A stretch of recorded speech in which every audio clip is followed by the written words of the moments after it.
नमस्कार, आपण पाहत आहात बहुजन हिताय न्यूज, जनसामान्यांचा बुलंद आवाज। सभापती पदाचा राजीनामा दिला। हा प्रवास खूप मोठा होता आणि विश्वासाचा होता। आदरणीय नानांनी मला जी संधी दिली 2017 साली सभापती पदावर काम करण्याची संधी दिली, मला काही काळ सोडता 2017 ते 2020 व 2023 ते 2025 पर्यंत बाजार समितीचा कार्यभार चालवताना आपण दाखवलेला सर्व संचालकांनी आणि सर्व नेते मंडळींनी दाखवलेला विश्वास मी माझ्या कार्यातून पूर्ण करण्याचा नेण्याचा प्रामाणिक प्रयत्न केला। माझ्या सहकार्याने सभापती पदावर काम करण्याची संधी द्यायची असल्याने मी पुढील स्वखुशीने राजीनामा दिला आहे। ही संधी दिल्याबद्दल मी भाजपा पक्ष श्रेष्ठीचा मी कायम ऋणी राहील। हा राजीनामा देत मी पूर्ण वेळ पक्ष संघटनेचं काम करणार आहे। आणि या ठिकाणी माझ्या कार्यकाळामध्ये छत्रपती शिवाजी महाराज स्मारक असेल, करमाड येथील माननीय सहकार महर्षी हरिभाऊ बागडे नानावको बाजारपेठ असेल, त्या ठिकाणी टमाटा मार्केट सुरू करण्याचं कामकाज असेल, छत्रपती संभाजीनगर येथील मुख्य बाजार आवारात शेतकरी बाजार संकुलन असेल, या ठिकाणी फुल मार्केट असेल, कांदा मार्केट असेल आणि अशा विशिष्ट गोष्टी आपण स्वतंत्र करण्याचा त्या ठिकाणी प्रयत्न केला। पीसीडी रोडचं शॉपिंग कॉम्प्लेक्स असेल, नवीन पेट्रोल पंप उभारणीचं कामकाज असेल, 4 नवीन स्वच्छालय उभारणीचं काम असेल, 100 मेट्रिक टन क्षमतेचे 2 गोडाऊन उभारणीचं काम असेल, बाजार समितीच्या मुख्य कार्यालयात इमारतीचे उभारणीचं काम असेल, शेल हॉल 1 ते 5 नूतनीकरणाचं काम असेल, संपूर्ण मार्केट सीसीटीव्ही कॅमेरे खाली अद्ययावत करण्याचं काम असेल, संपूर्ण मार्केटला स्ट्रीट लाईट हायमास्ट लाईट बसवण्याचं काम असेल, मुख्य बाजारावरील सर्व रस्ते कॉन्क्रीट करण्याचं काम असेल आणि 1996 पासून प्रलंबित असलेला रेणुका माता मंदिर समोरचा रस्ता असेल, या ठिकाणी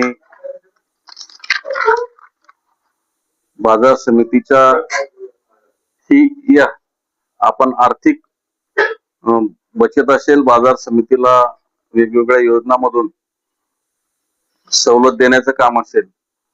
जवळपास आपण विकास शुल्क आपल्याला 2018 ला 9,64,00,000 रुपये लावलं होतं, त्यापैकी कमी करून आपण ते 28,50,000 भरले। त्याच्यापैकी 9,35,00,000 रुपयाचं बाजार समितीला त्या ठिकाणी सवलत मिळाली। मनापाना आकारलेला 2018-20 ला 11,33,00,000 मालमत्ता कर असेल, तोही कमी करून आपण 2,58,00,000 रुपये मर्यादित केला। त्याच्यामुळे 6,75,00,000 रुपये त्यावेळेस आपले बाजार समिती 8,75,00,000 त्यावेळेस आपल्याला सवलत मिळाली। 2018-20 ला आपण विकास आराखडा मंजूर केला पहिल्यांदा, आताही पुन्हा सुधारित नवीन मंजूर केलाय आणि मनापाना शेल हॉल 1 ते 5 व मोकळ्या जागेवर लावलेला मालमत्ता कर 10,62,00,000 तोही कमी केला आपण। 3,64,00,000 रुपये आपण पूर्ण भरणा करून बाजार समिती मालमत्ता करामधून मुक्त केली आणि त्याच्यामध्ये आपल्याला 7,28,00,000 रुपयाची सवलत मिळाली। बाजार समितीचं उत्पन्न वार्षिक उत्पन्न मागच्या वेळेस आपलं 3,64,00,000 होतं, आपण ते मागच्या वेळेस 4 कोटी पर्यंत नेण्याचा प्रयत्न केला। यावेळेस आपण कारभार घेताना प्रशासकीय कार्यकाळामध्ये 1,99,00,000 होतं, ते आपण आता 7,16,00,000 पर्यंत यावर्षी 25 पर्यंत आपण ते उत्पन्न वाढवण्याचा या ठिकाणी प्रयत्न केला।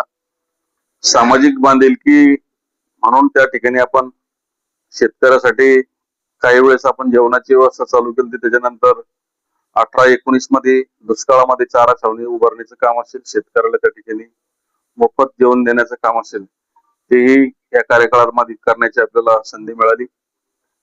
तत्कालीन मुख्यमंत्री फडणवीस साहेब 2017 ला मुख्यमंत्री असताना जवळपास आपण 620 शेतकऱ्याला त्यावेळेस कांद्याचं अनुदान उपलब्ध करून दिलं, थेट अनुदान त्यांच्या खात्यावर जमा केलं। 2017-2019 ला दुष्काळी परिस्थितीमध्ये आपण बाजार समितीच्या वतीनं 11,82,000 रुपये आपण शासनाला मुख्यमंत्री सहाय्यताने दिले. त्यानंतर 2025 ला अतिवृष्टीमध्ये शेतकऱ्याला आपण मदत म्हणून मुख्यमंत्री सहाय्यता निधीमध्ये 10 लक्ष रुपये दिले. आणि पूर्णतः जात असलेली म्हणजे आता जी कामं त्या 2-2.5 वर्षामध्ये आपण जी केली काही चालू आहे, त्यामध्ये शेतकऱ्याच्या मुलाचं वसतिगृहाचं काम असेल ते त्या ठिकाणी चालू आहे, ते पूर्ण पुढच्या कार्यकाळामध्ये येणाऱ्या सभापतीच्या काळामध्ये पूर्ण होईल.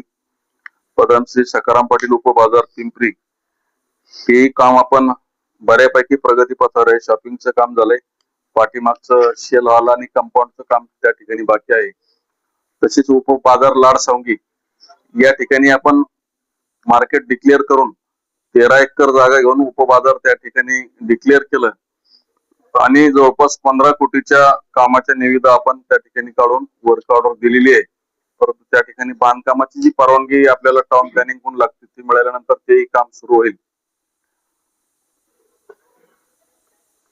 त्यानंतर ही सगळी कामं पूर्ण आपण नेत असताना भविष्य काळामध्ये बी हे सगळे संचालक मंडळ असतील यांचं सर्वांचं मला त्या ठिकाणी सहकार्य लाभलं.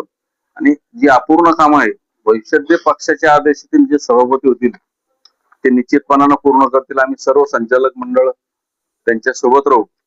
हा राजीनामा देताना बाजार समितीमध्ये विकास कामे पूर्ण करण्यास मला मुख्यमंत्री फडणवीस साहेब तसेच राज्यपाल माननीय हरिभाऊ बागडे साहेब, माननीय माजी केंद्रीय मंत्री दानवे साहेब, माजी केंद्रीय मंत्री कराड साहेब आणि आमच्या विभागाच्या आमदार फुलंब्री विधानसभेच्या माननीय अनुराधाताई चव्हाण यांचं यावेळी वेळोवेळी आम्हाला सगळं मार्गदर्शन मिळालं. आमचे कर्मचारी, सचिव तसंच संचालक मंडळ, सर्व कर्मचारी, शेतकरी बांधव, व्यापारी बांधव, पत्रकार, सर्व मित्र परिवार सर्वांचं वेळोवेळी सहकार्य लाभले. यामुळे बाजार समितीला विकासाची वेगळी उंची गाठणे आपल्याला शक्य झाले. बाजार समितीच्या सभापती पदावर काम असताना अनेक विकास कामं करून शेतकरी व व्यापारी यांची हित जोपासण्यास संधी मिळाली. त्याबद्दल मी सर्वांचे या ठिकाणी आभार व्यक्त करतो. धन्यवाद.